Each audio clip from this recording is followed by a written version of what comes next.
this is Marko. In this video, we're going to talk about what to do and how to fix WhatsApp account if it's still banned after review.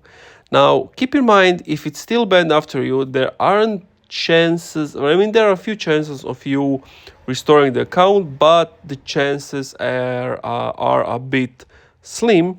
But what you can do is go to Safari and let's just type in WhatsApp customer support.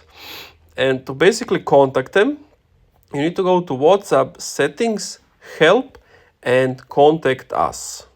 So settings, then we see help, tap on help. And for some reason, I don't see the contact us option, but it should be here.